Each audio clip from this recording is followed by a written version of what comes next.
This is 7National News. Here are the headlines. Female students tackle social issues through media.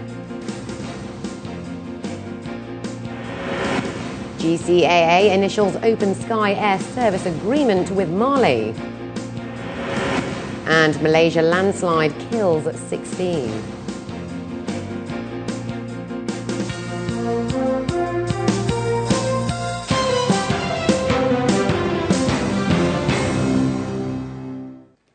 And in our top story, in the presence of His Highness Sheikh Mansour bin Mohammed bin Rashid Al Maktoum, 16 students from Dubai's Women College put on display their creative talents. For the first time, the doors of the educational institution will be opened to the public as students tackle important issues affecting the local community through different forms of media. Khadija Saleh has this report.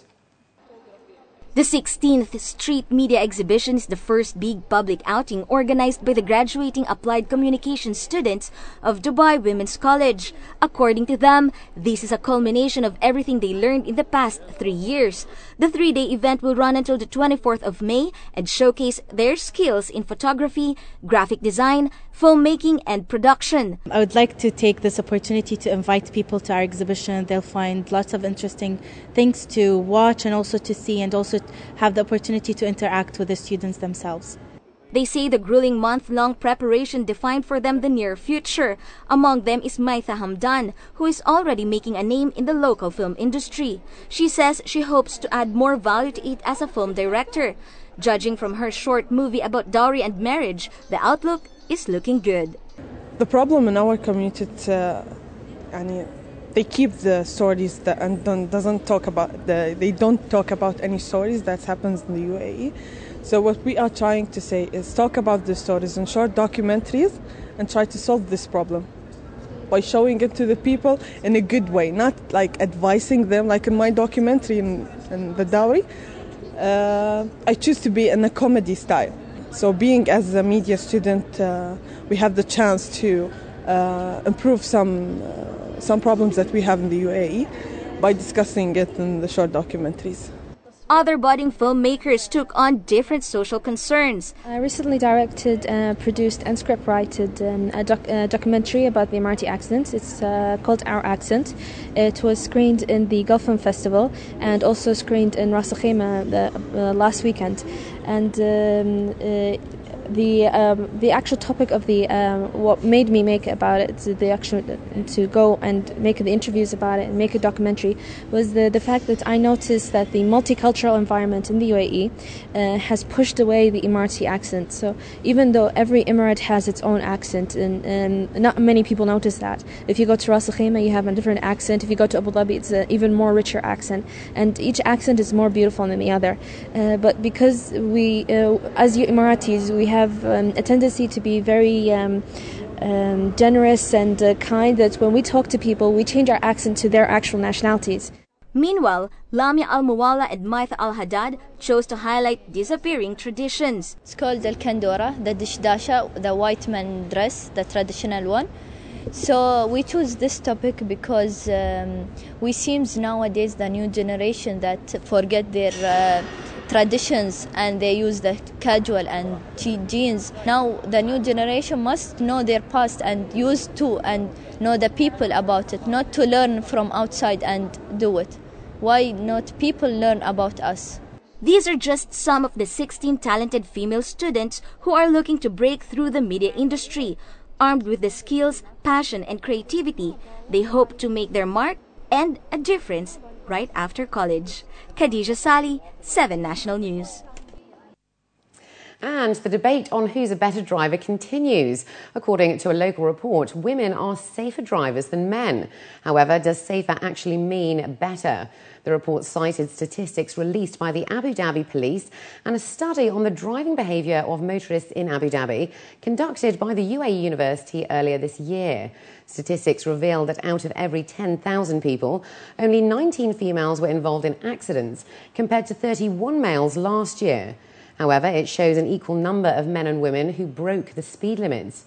While the figures may give female drivers a much-needed vote of confidence, it's good to note that there are 776,771 registered males in the capital, while females are only at 129,808. Meanwhile, here's what some of our female residents had to say. I don't think that women are better driving than men. I think men are much better. They know how to drive. They're careful, but they know how to drive. But women, they think a lot, and while driving, they think a lot, and they don't know where to go. I think women's better driver than men, because when they drive fast, but they be careful about other cars. But men, they drive like they be in everywhere in the car, in the street, and I think men have accident more than women. The UAE, represented by the General Civil Aviation Authority, has initialed an open air services agreement and has signed a memorandum of understanding with the government of Mali in Dubai. The agreement was initialed by Omar bin Khaleb, Deputy Director General of the UAE General Civil Aviation Authority, and Issa Salih Maiga, Deputy Director General of the Civil Aviation of Mali. The two delegations agreed that any number of designated airlines of both parties will have the right to perform scheduled air services. The UAE delegation designated Etihad Airways, Emirates Airline, RAK Airways, Air Arabia and Fly Dubai as UAE national airlines under the agreement. The Mali delegation will designate its airlines in due course. Dubai Customs Inspection Team at the Dubai Cargo Village have successfully foiled 3 separate attempts for smuggling narcotics. The narcotics were cleverly concealed in handbags inside 3 parcels. Omar Ahmed Al-Maheri, Senior Manager of Air Cargo Operations Department at Dubai Customs, said 2 parcels were coming from an Asian country on their way to Europe. During an X-ray inspection, abnormalities were revealed in areas inside the stuffed handbags. After lab testing, the narcotics were found to be heroin and cocaine weighing 3 kilograms. A recent international survey has revealed that just under a quarter of UAE residents recycle at home. Market research company Sinovate revealed that Canadian respondents were the top recyclers, with 88% of respondents saying they recycle on a weekly basis. Russia and Egypt were at the bottom with only 15%. In the UAE, women were more likely to recycle with 28% versus 22% of men. However, UAE respondents were more likely to have bought eco-friendly or organic products. The survey of 22,000 people ages 16 to 65 was conducted across 28 countries over 3 months of last year. The City University of London has signed an agreement with the DIFC to offer master's programmes in aviation management to Emirati professionals. The programmes will ensure quality training for locals in the aviation sector in a bid to further improve air transport in the region. The course director for Air Transportation and Maintenance Management, Professor Roger Wooten, said that they already have over 70 graduates that live and work here, many of which are Gulf nationals. He added that the master's course are for those in mid-career who are licensed pilots or air traffic controllers with a minimum experience of 2 years.